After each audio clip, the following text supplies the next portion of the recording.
మిమ్మల్ని ఎవ్వరిని క్షమించను.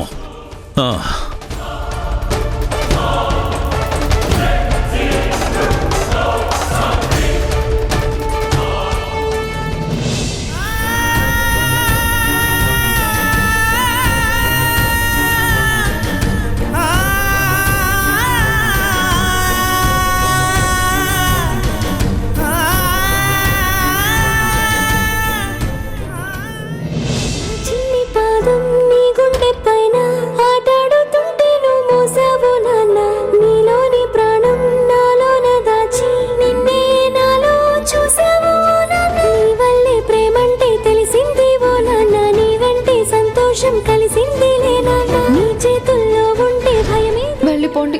మీ మర్యాద మీరు దక్కించుకోండి. మా మర్యాద మాకు దక్కించండి. మీరు వెళ్ళకపోతే నేనే పంపించాల్సిన పరిస్థితి వస్తుంది.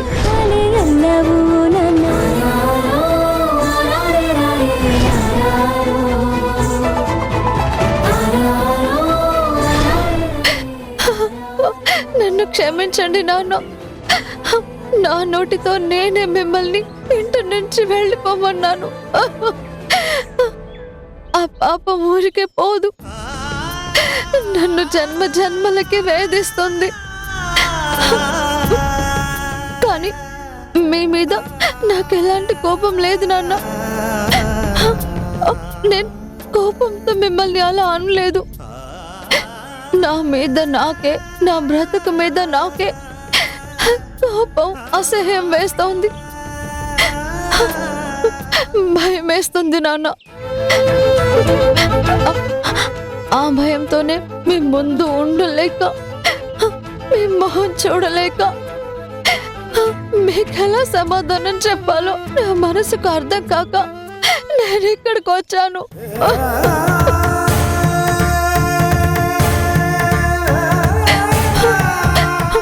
నేనున్న ప్రాబ్లంలో మిమ్మల్ని ఎలా ఫేస్ చేయాలో తెలీదు. చాలా పెద్ద తప్పు జరిగిపోయింది నాన్న. నాకు తెలియకుండానే తప్పు చేసేసాను. ఆ తప్పు మీకు తెలిస్తే మీరు తట్టుకోలేరు. జీవితకాలం నన్ను క్షమించలేరు. నేను పెంచిన బుజ్జమ్మేనా ఇలా చేసింది అని మీరే కొమిలిపోతారు. నన్ను నిలువున చీరేస్తారు.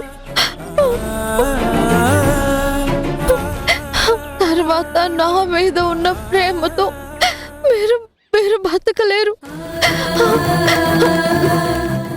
అందుకే మిమ్మల్ని ఇబ్బంది పెట్టడం, మీతో తప్పు చేయించడం నాకు ఇష్టం లేక, మిమ్మల్ని చూసి భయం వేస్తుంటే బాధ భరించలేక, మేం చేసిన పాపం పని మీకు తెలిస్తే మీరేమైపోతారు నన్న భయంతో అక్కడ ఉండలేక మీ దగ్గర విషయం దాచి ఇక్కడికి వచ్చాను. నన్ను క్షమించండి నాన్న, నన్ను క్షమించండి నాన్న.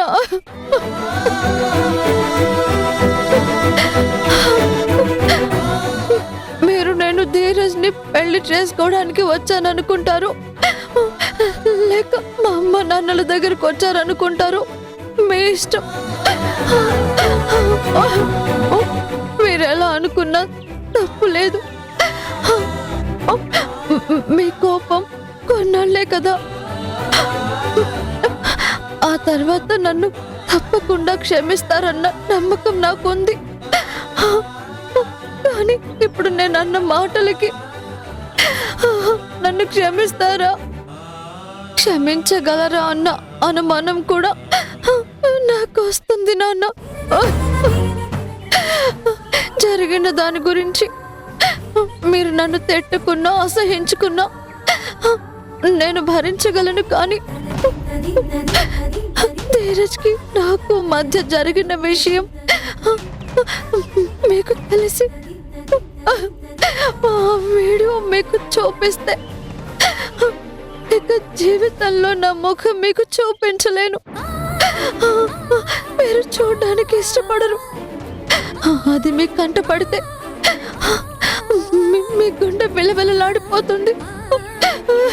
నా మీద మీరు అసహ్యం చూపిస్తే అది నేను భరించలేను. ఆ విషయంలో మీకు ఏదైనా జరిగితే ఆ బాధ నా జీవితాంతం అనుభవించడం చాలా కష్టం. అందుకే వచ్చేసాను నాన్న.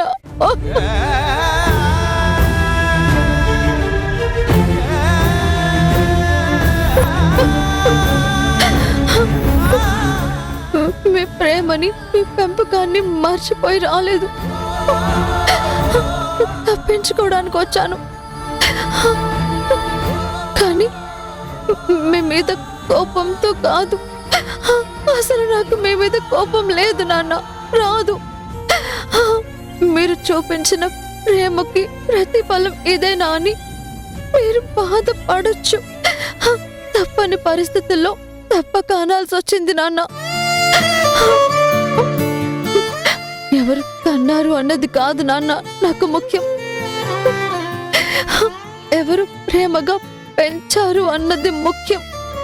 నాకు మీరే తండ్రి.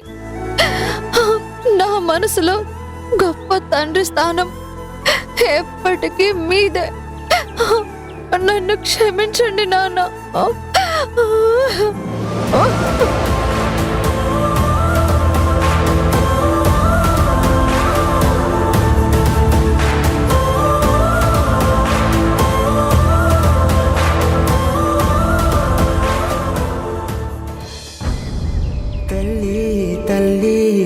చిట్టి తల్లి నా ప్రాణాలే పోయాయమ్మ. వాళ్ళు మా కన్ను తల్లిదండ్రులు నాన్న.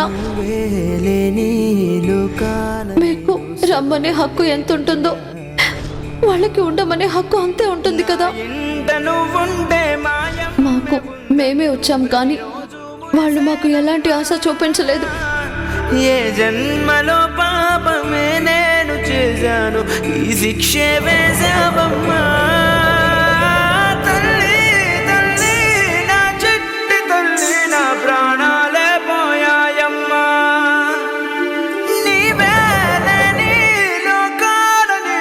శవమల్ల మిగిలానమ్మా.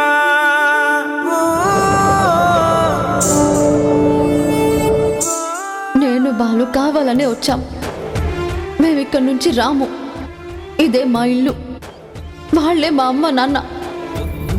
పొద్దుల్లేను నాకు ఎదురైతే అదృష్టం నాదనుకున్నా. సాయంత్రం వేళల్లో నా బతుకు నీడల్లో నా దీపం. మీరు వెళ్ళకపోతే నేనే పంపించాల్సిన పరిస్థితి వస్తుంది.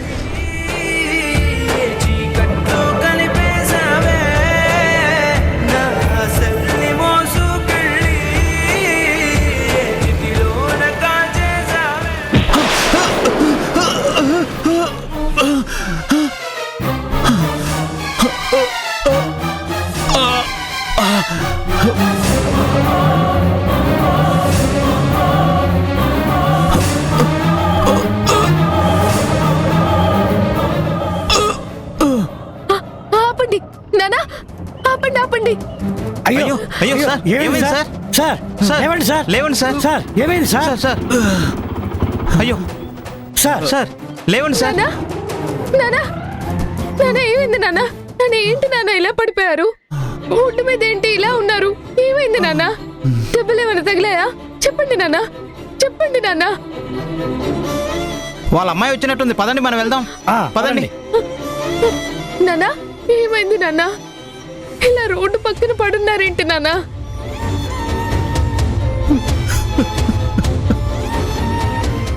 నా కూతురు, నా బుజ్జమ్మ రానంది.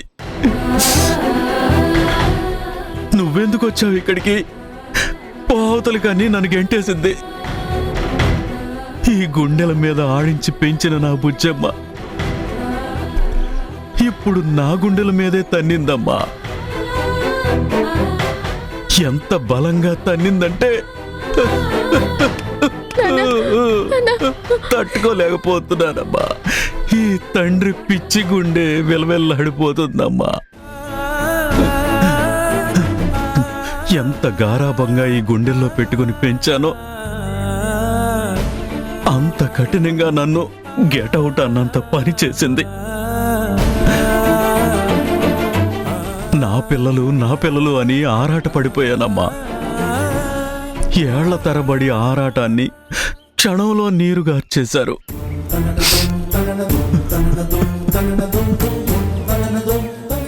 నా పిల్లలే నన్ను కాదని వెళ్ళిపోయాక ఇక ఈ జీవితం ఎందుకు? ఎవరి కోసం? నాన్న ఎవరి కోసం?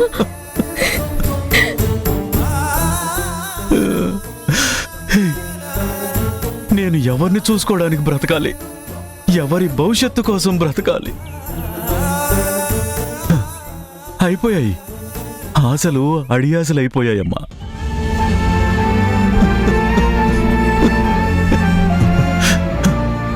ఎన్నెన్నో వాళ్ళ కోసం ఎన్నెన్నో కలలు కన్నానమ్మా. నా కష్టం వృధా అయిపోయింది. నా కలలు చెల్లా చెదురైపోయాయమ్మా. అయ్యో నాన్న, మీరు అలా బాధపడకండి. ఏమీ కాదు నాన్న, మీరు భయపడేలా ఏమీ కాదు. వాళ్ళు పొరపాటున అలా అనుంటారు, కానీ మీ మీద ప్రేమ లెక్క కాదు. మీరు ఏడిస్తే నేను చూడలేను. నాకు భయంగా ఉంది నాన్న. నాన్న, అయ్యో నాన్న, నాన్న. ఈ చేతుల్లో పెంచానమ్మా. ఇవాళ నేను తండ్రిని కాదంట. నాన్న, నాతో ఎలాంటి సంబంధం లేదు, బంధం లేదు, బాంధవ్యం లేదు. వీళ్లే మా అమ్మ నాన్నలంటూ వాళ్ళ పంచన చేరారు. నన్ను పరాయి వాడిని చేశారబ్బా, పరాయి వాడిని చేశారు.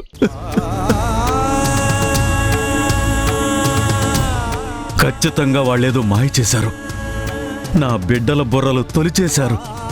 వాళ్ళ మనసు మార్చేశారు.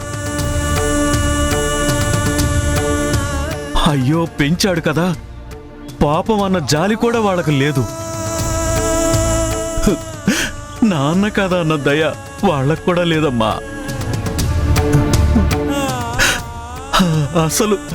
అసలు ఈ తండ్రిని వదిలి వెళ్ళగలిగే ధైర్యం ఎలా వచ్చిందమ్మా వాళ్ళకి? నాన్న, నేనేదైనా తప్పు చేసుంటే, ఒరేయ్ నువ్వు ఈ తప్పు చేసావని చెప్పొచ్చు కదా, నన్ను తిట్టొచ్చు కదా, నిలదీయొచ్చు కదమ్మా. నాన్న, నాన్న, ఏం కాదు నాన్న. నేనేం పాపం చేశానని నన్ను ఒంటరి వాణ్ణి చేసి వెళ్ళిపోయారు. నా కూతురు, నా కొడుకు నన్ను చూసి వెక్కిరిస్తున్నట్టుగా ఉంది. పో అవతలికని మెడబట్టి గెంటినట్టుగా ఫీల్ అవుతున్నాను. అమ్మ బుచ్చమ్మ, బాలు, మీరు లేకుండా నేను బ్రతకలేనమ్మా. నేను బ్రతకలేను. నాన్న, నాన్న, నేనున్నా నాన్న, భయపడకండి. రండి నాన్న, ఇంటికి వెళ్దాం. రోడ్డు మీద ఏంటిలా? రండి నాన్న, నాన్న రండి, రండి, రండి. బాబు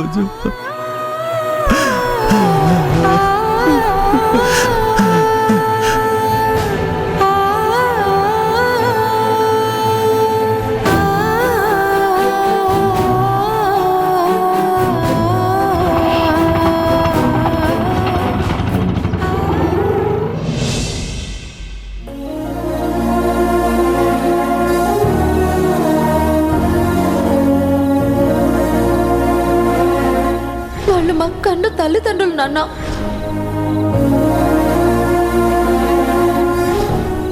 మీరు వెళ్ళకపోతే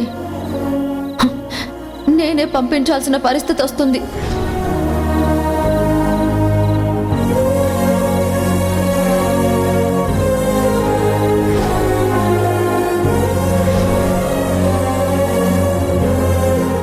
గుణ, ఇప్పటికే నేనెంత మర్చిపోలేని చెప్పి చూసినా మర్చిపోలేకపోతున్నాను. ధరణి ఏంటి సడన్ గా అంత సీరియస్ గా రియాక్ట్ అయింది? ప్రతాప్ గారితో అలా ఎలా ప్రవర్తించింది? తనకి ప్రతాప్ గారంటే చాలా ప్రాణం కదా. ప్రతాప్ గారు ధరణిని ఎంత ప్రేమిస్తాడో తనకు తెలుసు కదా. ప్రతాప్ గారికి ధరణి అంటే చాలా ఇష్టం. అలాంటి అతన్ని ఇంట్లో నుంచి వెళ్ళిపోమని చెప్పింది ఏంటండి?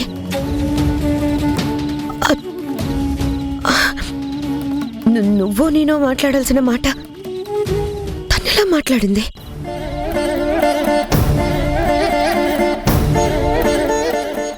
నువ్వంటే బాలుకి మాటిచ్చావు కాబట్టి ఆగిపోయావు. ధరణి అంత రివర్స్ అయి మాట్లాడడం గుర్తుకొస్తుంటే నేను అసలు ఇప్పటికీ నమ్మలేకపోతున్నాను.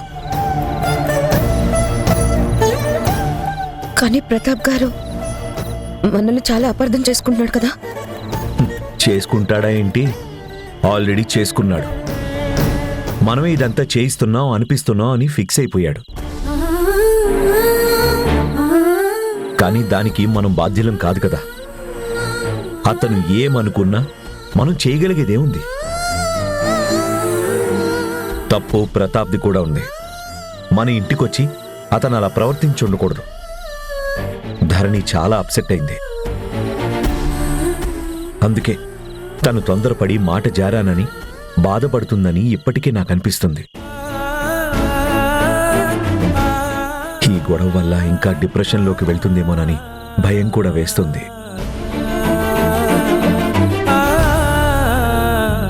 అవును గుణ, తను ప్రతాప్ గారి విషయంలోనే కాదు, ఇంకేదో విషయంలో ధరణి భయపడుతుంది. కానీ ఎందుకో ఏంటో అర్థం కావడం లేదు. నిన్నటిదాకా ప్రతాప్ గారి గురించి బాధపడుతుందేమో అని అనుకున్నాను. కానీ ప్రతాప్తో అలా ప్రవర్తించాక అంతకు ముందు బాధపడ్డదానికి దీనికి సంబంధం లేదు. తను వేరే ఏదో విషయంలో మదన పడుతుందని నాకు అనుమానంగా ఉంది. అవునా? దేని గురించి అంటావు? అది అర్థం కాకే కదా నా బుర్ర బద్దలు కొట్టుకుంటుంది. చూడాలి. 2-3 రోజులు వెయిట్ చేసి తెలుసుకోగలిగితే ఓకే. లేకపోతే నేనే వెళ్ళి ధరణిని సూటిగా అడుగుతాను. మన కూతురు వరి అయితే ఎలా? తల్లిదండ్రులుగా దాని ఇబ్బందులు, కష్టం, బాధలు అన్నీ తెలుసుకోవాలి కదా. అప్పుడేగా మనం బాధ్యతగా వ్యవహరించినట్టు అవుతుంది. అవును జనని, నువ్వు ఆ పనిలో ఉండు.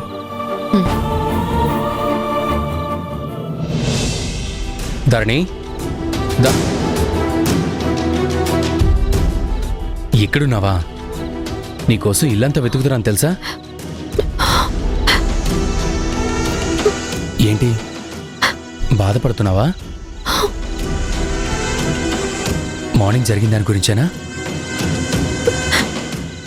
వద్దు ధరణి, బాధపడకు. మార్నింగ్ జరిగింది నాకు బాధ కలిగించింది. కానీ ఏం చేస్తాం? కొన్ని మన చేతుల్లో ఉండవు. అలా జరిగిపోతుంటాయి. మన విషయంలో జరిగిందిగా అలాగే.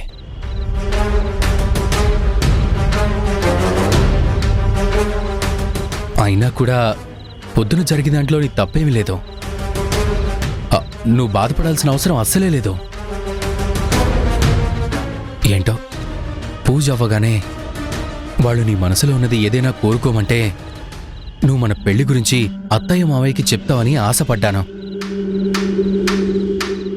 కానీ కరెక్ట్గా అదే టైంకి ప్రతాప్ గారు వచ్చి మొత్తం చెడగొట్టారని చాలా బాధేసింది.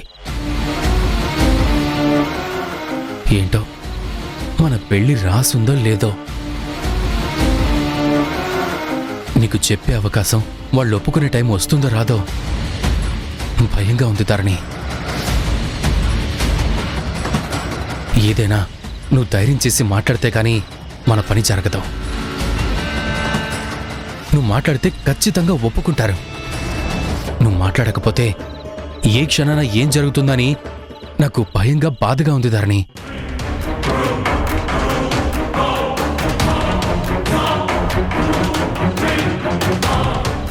అది జరగదు ధీరజ్, అది జరగదు. ఏంటి ధరణి, ఏం మాట్లాడుతున్నావు? జరగదేంటి జరగదు? నిజమే మాట్లాడుతున్నాను ధీరజ్. నేను వాళ్ళకి వీడియో విషయం చెప్పను. మన పెళ్లి జరగదు, జరిగే పని కాదు. ఏంటి ధరణి, జరగదు అని అంత కరాఖండిగా చెప్తే రేపు మన పరిస్థితి ఏంటి? నీ లైఫ్ ఏమవుతుందో ఆలోచించు. అది మన లైఫ్కి సంబంధించిన విషయం ధరణి. ఇలాంటి విషయాల్లో డ్యామేజ్ జరిగేది ఆడవాళ్లకే ఎక్కువ. ఆ వీడియో బయటకొస్తే ఫ్యూచర్లో నీకు ఎవరితో అయినా పెళ్ళవుతుందా? నిన్ను చేసుకోవడానికి ఎవరైనా ముందుకొస్తారా? అత్తయ్య కాని మావయ్య కాని అటు ప్రతాప్ గారు కాని భరిస్తారా? అప్పుడు నీ పరిస్థితి ఏంటి? నువ్వు బాధపడితే నాకు బాధ వేదా? నువ్వు ఇబ్బందుల్లో పడితే నేను ఇబ్బంది పడినా? ఆలోచించుదారని అలా మాట్లాడుకో. వాళ్ళందరికీ చెప్పినా మన పెళ్లి జరగదు ధీరజ్. నేను అందరినీ కన్విన్స్ చేయలేను. వాళ్ళు ఒప్పుకోరు. అందరూ ఆపడానికి ప్రయత్నిస్తారు. వాళ్ళని ఒప్పించడం, నేను చేసింది తప్పే, పొరపాటున జరిగింది అని నచ్చ చెప్పడం, అదంతా జరగని పని. మరి ఏం చేద్దాం ధరణి? దీనికి సొల్యూషన్ ఏంటి? వీడియో గురించి బయటకు తెలిస్తే ఎంత ప్రాబ్లం అవుతుందో నీకు తెలుసు కదా. తెలుసు. అందుకే నేను ఒక డెసిషన్కి వచ్చాను. డెసిషనా? ఏంటది? మనిద్దరం పెళ్లి చేసుకుందాం. ధరణి పెళ్లి కొప్పేసుకుంది. This is the turning point.